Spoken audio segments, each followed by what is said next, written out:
Chapter 3. The Advance Guard. I have just been attacked by Dementor and I might be expelled from Hogwarts. I want to know what's going on and when I'm going to get out of here. Harry copied this word onto three separate pieces of parchment. The moment he reached the desk in his dark bedroom, he addressed the first to Cyrus, the second to Ron, and the third to Hermione. His owl, Hedwig, was off hunting. Her case stood empty on the desk.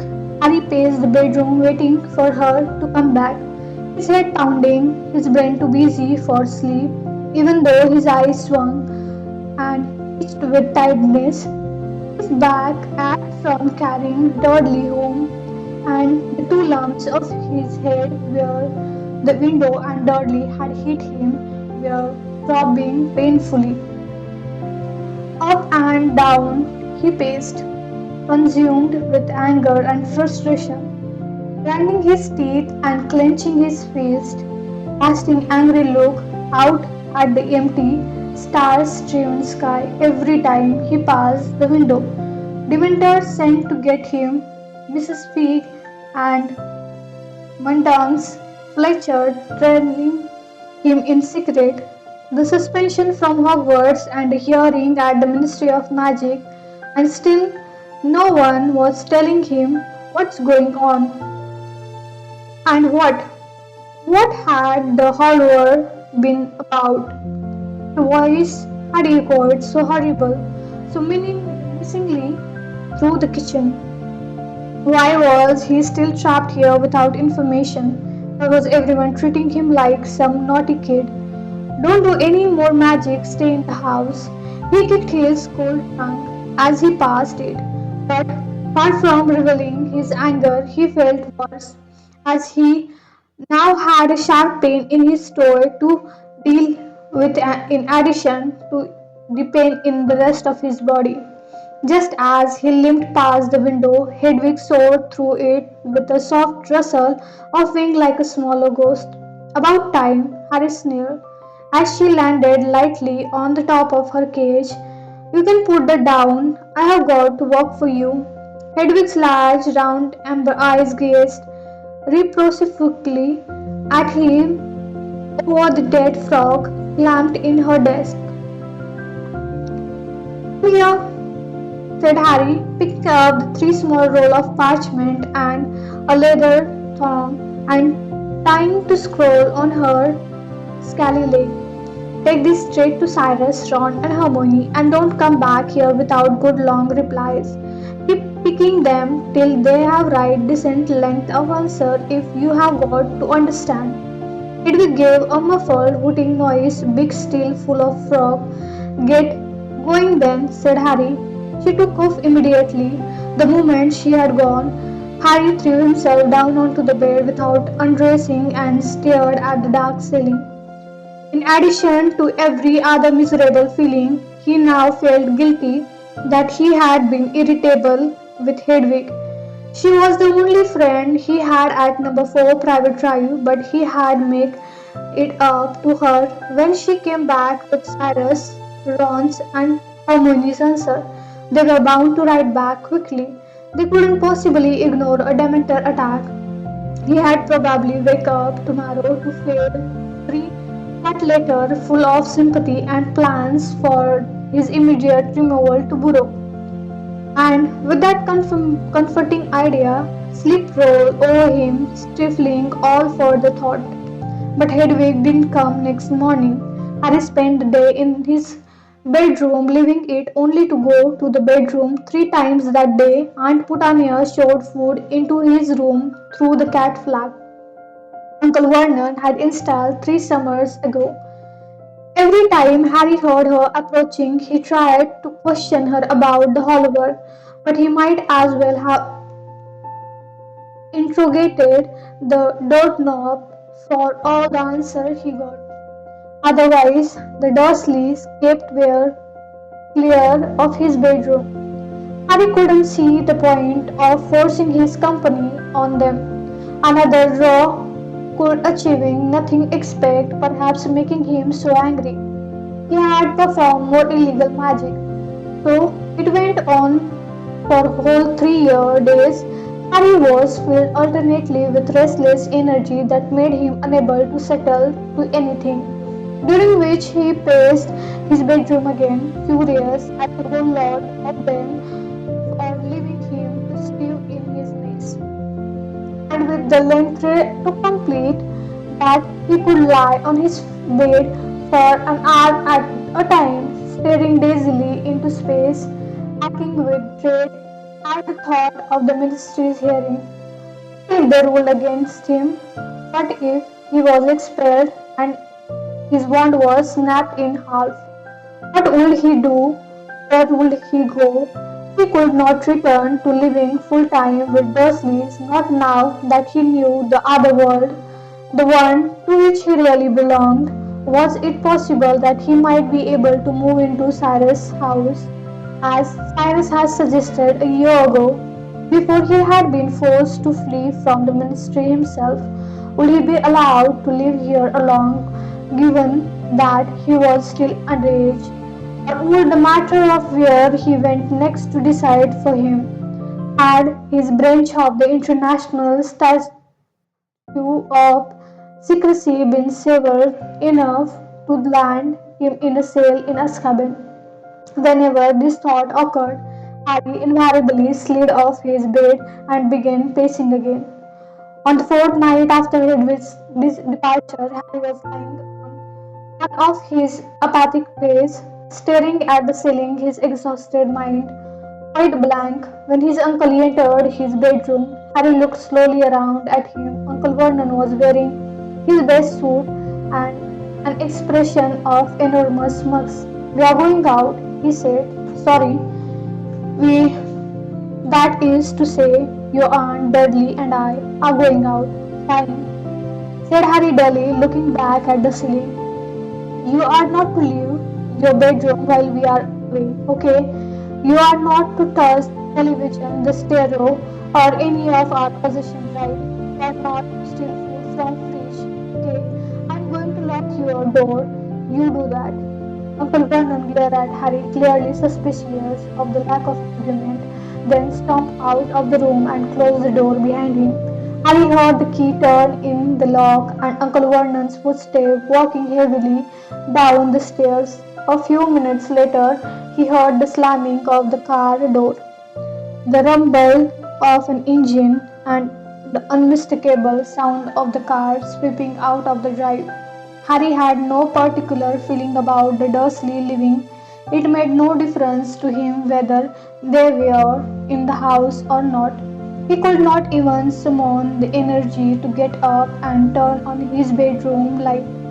The room grew steadily darker around him as he lay listening to the night sound through the window he kept open all the time, waiting for the blessed moment when Hedwig returned. The empty house cracked around him. Pipe rolled. Harry lay there in the kind of stupor, thinking of nothing, suspended in misery. And then, quite distantly, he heard a crash in the kitchen below. He sat bolt upright, listening intently. The Dursleys couldn't be back. It was much too soon, and in case he hadn't heard the car, there was a silence for a few seconds, and then he heard voices. "Burglars," he thought, sliding off the bed into his feet.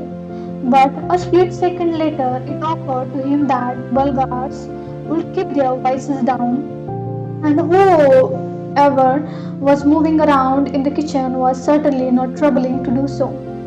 He snatched up his wand from his bedside table and stood facing his bedroom door, listening with all his might. Next moment he jumped as the lock gave a loud click and his door swung open. Harry stood motionless, staring through the open door at the dark stair landing, staring his ears to further sounds. But none came. He hesitated for a moment and then moved swiftly and silently out of his room to the head of the stairs. His heart shot upward into his throat. There were people standing in the shadowy hall below, silhouetted against the still light glowing through the glass door. Eight or nine of them, all as far as he could see, looking up at him. No, you won't, boy. Before you take Samo's eye out, said a low, growling voice. Harry's heart was thumping uncontrollably. He knew that voice, but he did not lower his wand. Professor Moody, he said uncertainly. I don't know so much about Professor, growled the voice. Never got round to much teaching, did I? Get down here, we want to see you properly. Harry lowered his wand slightly but did not relax his grip on it. Nor did he move. He had very good reason to be suspicious. He had recently spent 9 months in what he had thought was Mad Eye Moody's company, only to find out that it wasn't Moody at all, but an impostor, moreover, who had tried to kill Harry before being unmasked. But before he could make a decision about what to do next, a second, slightly hoarse voice floated. It's all right, Harry. We have come to take you away. Harry's heart leaped. He knew that voice too, though he hadn't heard it for more than a year. Professor Lupin, he said disbelievingly, is that you? Why are we all standing in the dark? Said the third voice. This completely unfamiliar woman's lumos. One flared, illuminating the hall with magical light. Harry blinked. The people below were crowded around the foot of the stairs, gazing intently up at him, some craning their head for the better look. Remus Lupin stood nearest to him, though still quite young. Lupin looked tired and rather ill. He had more grey hair than when Harry had said goodbye to him, and his robes were more patched and shabbier than ever. Nevertheless, he was smiling broadly at Harry, who tried to smile back through in his shock. Oh, he looked just like I thought he would, said the witch, who was holding her light wand aloft. She looked the youngest there. She had a pale, hearted-shaped face, dark, twinkling eyes, and short, pinky hairs. That was a violet shade of violet. Voucher, Harry. Yeah, I see what you mean, Remus, said a black wizard standing farthest back. He had a deep, slow voice and wore a single gold hoop in his ear. He looked exactly like James, except the eyes, said a wheezy voice, silver-haired wizard at the back. Lily's eyes. Mad-Eye Moody, who had long grey hair and a large chunk missing from his nose, was squinting suspiciously at Harry through his mismatched eyes. One of the eyes was small, dark, and beady, the other large, round, and electric blue. The magical eye that could see through walls, doors, and back of Moody's own head. Are you quite sure it's him, Lupin? He growled. It had been a nice lookout if we bring back some Death Eater impersonating him.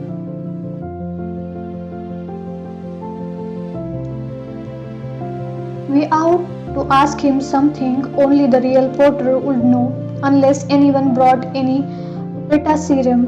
Harry, what form does your patron take? Said Lupin. A stag, said Harry nervously. That's him, Mad Eye, said Lupin. Harry descended the stairs, very conscious of everybody still staring at him, stowing his wand into the back pocket of his jeans as he came. Don't put your wand there, boy, roared Moody. What if it ignited? Better wizards than you have, Lords Buttocks. You know. Who do you know who's lost a buttock? Violent-haired woman asked Mad Eye interestedly. Never you mind.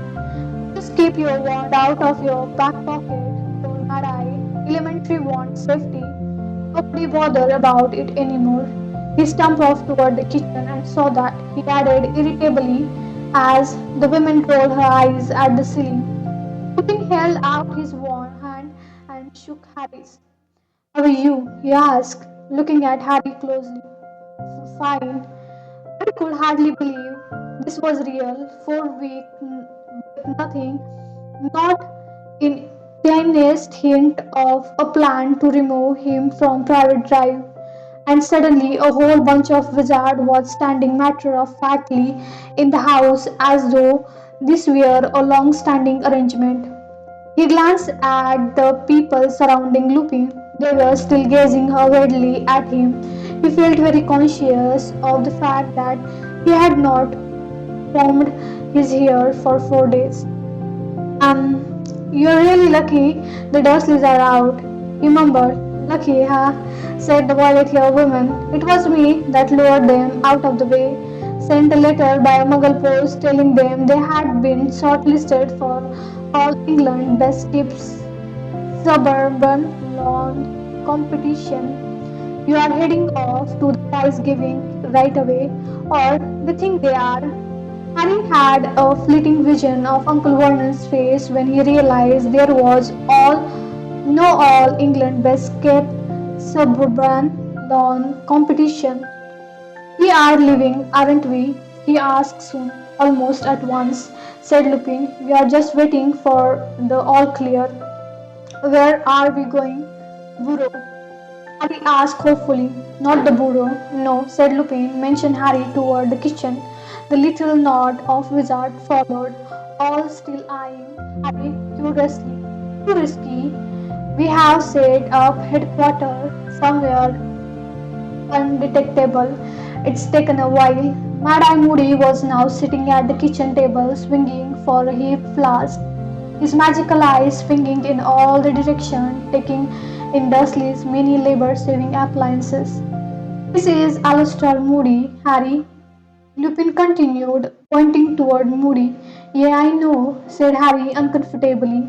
It felt odd to be introduced to someone he had thought he had known for a year. And this is Nymphadora. Don't call me that, Nymphadora Remus, said the young witch with shudder.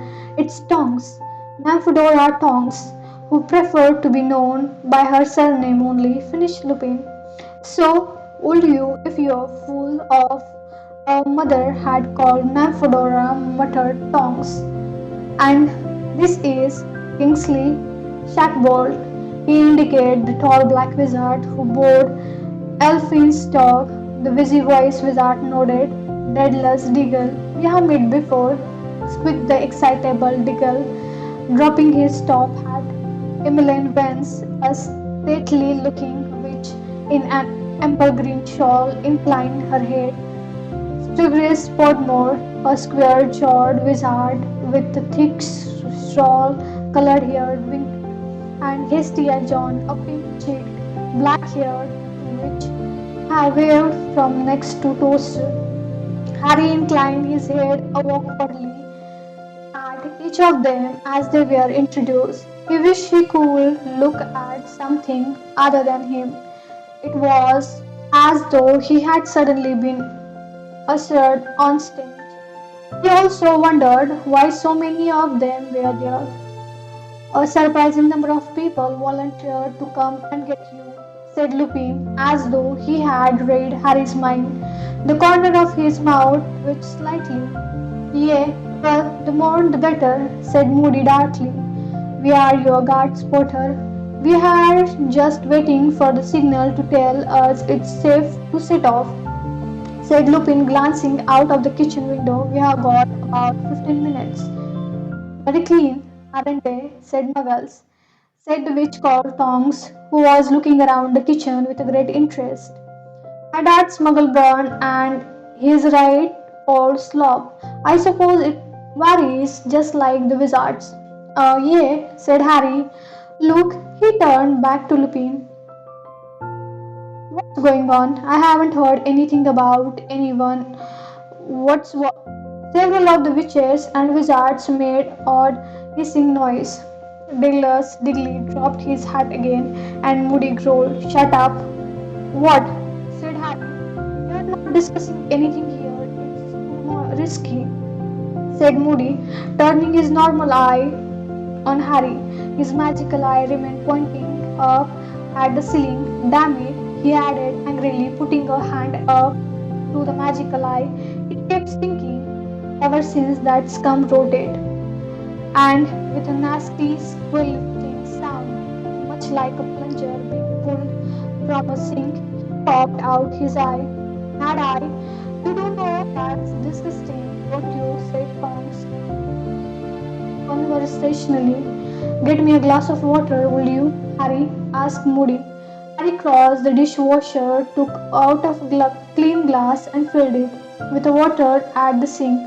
Still watched eagerly by the band of wizards. Their relentless staring was starting to annoy him.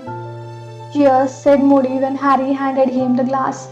He dropped the magical eyeball into the water and prodded it up and down. The eye whispered around, staring at them all in turn. I want 360-degree visibility on written journey. How we getting wherever we are going? Harry asked. Brooms, said Lupin. Only way. You're too young to apparate. They'll be watching the Flu Network, and it's more than our lives worth to set up an unauthorized port key. Remus says you are a good flyer, said Kingsley Sackbold in his deep voice. His excellent, said Lupin, who was checking his match. Anyway, you had better go and get packed. Harry, we want to be ready to go when its signal come. I'll come and help you, said Tonk brightly. She followed Harry back into the hall and up the stair, looking around with much curiosity and interest. Funny place, she said. It's a bit too clean. Do you know what I mean? Bit unnatural. Oh, this is better, she added as they entered Harry's bedroom and he turned on the light. His room was certainly much messier than the rest of the house. Confined to it for 4 days in very bad mood, Harry had not bothered tidying up after himself. Most of the books he owned were strewn over the floor where he had tried to distract himself with each in turn and throw it aside. Hedwig's cage needed clean out and was starting to smell, and his trunk lay open, revealing a jumbled mixture of muggle cloth and wizard's robe that was spilled onto the floor around it. Harry started picking up books and throwing them hastily into his trunk. Tom paused at his open wardrobe to look critically at her reflection in mirror on inside the door. You know, I don't think purple's really my color, she said pensively, tugging at a lock of spinky hair. Do you think it made me look a bit pinky? Said Harry, looking up at her over the top of the Quidditch team of Britain and Ireland. Yeah, it does, said Tonky decisively. She screwed up her eyes in a straitened expression as though she were struggling to remember something. A second later, her hair had turned bubblegum pink. How did you do that? Said Harry, tapping at her, and she opened her eyes again. I'm a metamorphomagus, she said, looking back at her reflection and turning her head so that she could see her hair from all directions. It means I can change my appearance at will, she added, spotting Harry's puzzled expression in the mirror behind her. I was born one. I got top mark in concealment and disguise during our training without any study at all. It was great. You're an horror, said Harry, impressed. Being a dark wizard catcher was the only career he had ever considered after Hogwarts. Yeah, said Tonks, looking proud. Kingsley is aware he's a bit higher up than I am, though I only qualified a year ago, nearly failed on stealth and tracking. I'm dead clumsy. Did you hear me break that plate when we arrived downstairs? Can you learn how to be a metamorphomagus? Harry asked her, straightening up, completely forgetting about packing. Tom plunged. Bet you wouldn't mind hiding that scar sometimes. Eyes found the lightning sharp scar on Harry's forehead. No, I wouldn't mind. Harry mumbled, turning away. He did not like people staring at his star. Well, you'll have to learn the hard way, I'm afraid, said Tom. Metamorphomagi are really rare. They are born, not made. Most wizards need to use a wand or potion to change their appearance. But we have got to get going. Hurry, we are supposed to be packing, she added guiltily, looking around at all the mace on the floor. Oh, yes, said Harry, grabbing up a few more books. Don't be stupid. It will be much quicker if I pack, cried Tongue, waving her wand in a long sweeping movement over the floor. Books, cloak, telescope, and scale all soared into the air and flew pale mail into the tongue. It's not very neat, said Tonk, walking over the trunk and looking down at the jumble inside.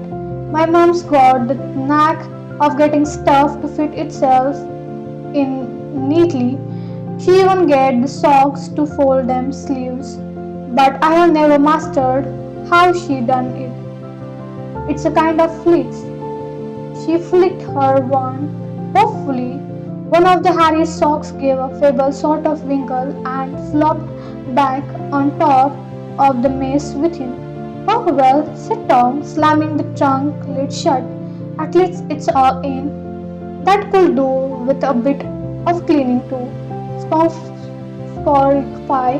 She pointed her wand at Hedwig's cage, a few feather and dropping vanish.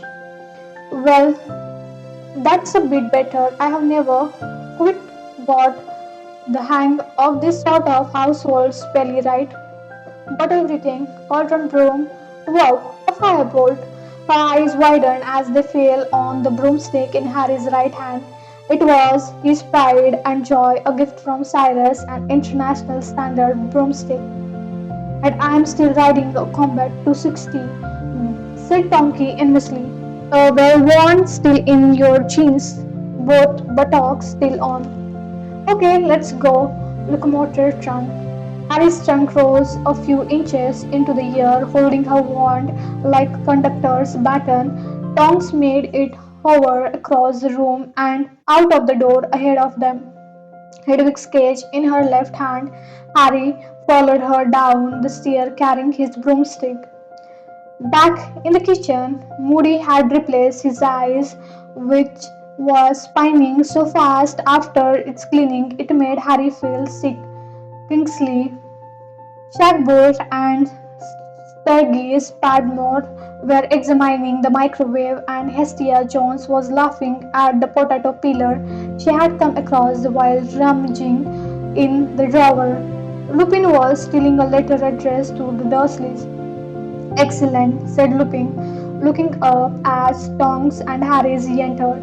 We have got about a minute. I think we should probably getting out into the garden so we are ready. Harry, I have left a letter telling your aunt and uncle not to worry. They won't, said Harry, that you are safe. That will just depress them and you'll see them next summer. Do I have to? Lupin smiled but made no answer. Come here, boy, said Moody Gruffle, beckoning Harry toward him with his wand. I need to delusion you. You need to what? Said Harry nervously. Brugement charm, said Moody, raising his wand. Lupin says you have got an invisibility cloak, but it won't stay on while we are flying. This will discourse you better. There you go. He left Harry hard on the top of the hill, and Harry felt a curious sensation as though Moody had just fashioned it. Cold chills running down his body from a point one Harry's trunk. Nice one, had I, said Tom, appreciating, staring at Harry looked down at his body, or rather, what had been his body, for it didn't look anything like his anymore. It was not invisible, it had simply taken on the exact color and texture of the kitchen unit behind him. He seemed to have become a human Jamelon. Come on, said Moody, unlocking the back door with his wand. They stepped outside onto Uncle Vernon's beautiful kept lawn. Clear night, current moody, his magical eyes swung the heavens. Could I have done with a bit more cloud cover, right you? The park and Harry. We are going to be flying in close formation. Trunk will be right in front of you. Keep close on her tail. Lupin will be covering you from below. I am going to be behind you. The rest will be circling us. We don't break ranks for anything. Got me? If one of us killed, is that likely? Harry asked apprehensively, but Moody ignored him. The other kept flying. Don't stop, don't break ranks. If they take out all of us and you survive, Harry, the rear guard are standing by to take over. Keep flying east and they'll join you. Stop being so cheerful, Mad Eye. He'll think we are not taking this seriously, said Tonks. As she strapped Harry's trunk and Hedwig's cage into a harness hanging from her bedroom. I'm just telling the boy the plan, growled Moody. Our job to deliver him safely to headquarters, and if we die in the attempt, no one is going to die, said Kingsley Shackbolt in his deep, calming voice. Mount your broom. That's the first signal, said Lupin sharply, pointing into the sky. Far, far above them, a snore of bright red spark had flared among the stars. Harry recognized them at once as one sparked. He swung his right leg over his firebolt, gripped its handle tightly, and felt it vibrating very slightly as though it was as keen as he was to be up in the air once more. Second signal, let's go, said Lupin loudly as more sparks, green this time, exploded high above them. Harry kicked off hard from the ground. The cool night air rushed through his hair as the neat square garden of Private Drive fell away, shrinking rapidly into a patchwork of dark green and black, and every thought of the ministry hearing was swept from his mind as though the rush of air had blown it out of his head. He felt as though his heart was going to explode with pleasure. He was flying again, flying away from Private Drive as he had been fantasizing about all summer. He was going home for a few glorious moments. All his problems seemed to recede into nothing. Insignificantly in his vast, starry sky, hard left, there is a muggle looking up, shouted Moody from behind him. Tongue shivered and Harry followed her, watching his tongue swinging widely beneath her broom. They need more height. Gave it another quarter of a mile. Harry's eye watered in the chill as they soared upward. He could not see nothing below, but now but tiny pinpricks of light than were car headlight and stair lamps. Two of those tiny lights might belong to Uncle Vernon's car. The Dursleys would be heading back to their empty house right now, full of rage about the non-existing lawn competition, and Harry laughed aloud at the thought his voice was drawn by the flapping of the other's robe, the creaking of the harness holding his trunk, and the cage and the whoosh of the wind in his ear. As they sped through the air, he had not felt this alive in a month or this happy. Bearing south, shouted Mad Eye Town ahead. They soared right so that they did not pass directly over the glittering spinderweb of light below. Bear southeast to keep climbing. There is some low cloud ahead we can lose ourselves in. Told Moody. We are not going through cloud, shouted Tonk angrily. We will go walk, more I. Harry was relieved to hear her say this. His hands were growing numb on the firebolt handle. He wished he had thought to put on a coat. He was starting to shiver. They altered their course every now and then according to Mad Eye's instruction. Harry's eyes were screwed up against the rush of icy wind that was starting to make his ear ache. He could remember being this cold on a broom only once before during the Quidditch match against Hufflepuff in his third year, which had taken place in the storm. The guard around him was circling continuously like giant bird of prey. Harry lost track of time. He wondered how long they had been flying. It felt like an hour at least. Turning southwest, yelled Moody, "We want to avoid the motorway." Harry was now so chilled that he thought longingly for a moment of the sun-sky interiors of cars steaming along below, and then even more longingly of traveling by flue powder.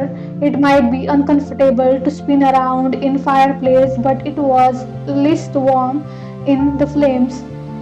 Kingsley sackboard swooped around him, belt, pate, and earring gleaming slightly in the moonlight. Now Emmeline Vance was on his right, her wand out, her head turning left and right. Then she too swept over him to be replaced by Sturgis Podmore. "We out to double back for a bit just to make sure we are not being followed," Moody shouted. "Are you mad, Mad Eye?" Tonks screamed for the front. "We are all frozen to our brooms if we keep going. Of course, we are not going to get there until next week. We are nearly there now. Time to start the descent," came Lupin's voice. "Follow Tom, Harry." I followed Tonk into a dive. They were heading for the largest collection of light he had yet seen, a huge sprawling, crisscrossing mass, glittering in the light and grids interspread with patches of deepest black. Lower and lower they flew until Harry could see individual headlight and steam lamp, chimney and television aerial. We wanted to reach the ground very much, though he felt sure that someone would have to unfreeze him from his broom. "Here we go," called Tonks, and a few seconds later she had landed. Harry touched down right behind her and remounted on the patch of unkept grass in the middle of the small square. Tonk was already unbuckling Harry's trunk, shivering. Harry looked around. The grimy front of the surrounding house were not welcoming. Some of them had broken windows, glimmering dully in the light from the strip lamp. Paint was peeling from many of the doors, and heaps of rubbishing lay outside several sets of front steps. "Where are we?" Harry asked, but Lupin said quietly, "In a minute." Moody was rummaging in his cloak, his gnarled hands clumsy with cold. "Wait," he muttered, raising that looked like a silver cigarette lighter into the air and clicking it. The nearest street lamp went out with a pop. He clicked the unlighter again. The next lamp went out. He kept clicking until every lamp in the square was extinguished, and the only light in the square came from certain window and the single moon overhead. "Borrowed it from Dumbledore," growled Moody, pocketing the put outer. "That will take care of any muggle looking out of the window, see? Now, come on quick," he told Harry by the arm and flared him from the patch of grass across the road onto the pavement. Lupin had Tonks followed, carrying Harry's trunk between them, the rest of the guard all there with their wands out flanking them. The muffled pounding of the stereo was coming from the upper window in the nearest house. A pungent smell of rotting rubbish came from the pile of bulging big banks just inside the broken gate. "Here," Moody muttered, thrusting a piece of parchment toward Harry's disillusioned hand and holding his lit wand close to it, so as to illuminate the writing. "Read quickly and memorize." Harry looked down at the piece of paper. The narrow handwriting was vaguely familiar. It said, "The headquarters of the Order of the Phoenix may be found at the number 12 Grimmauld Place, London." That's it for today. Thank you so much. Stay tuned for next chapter. Till then, see you. Bye.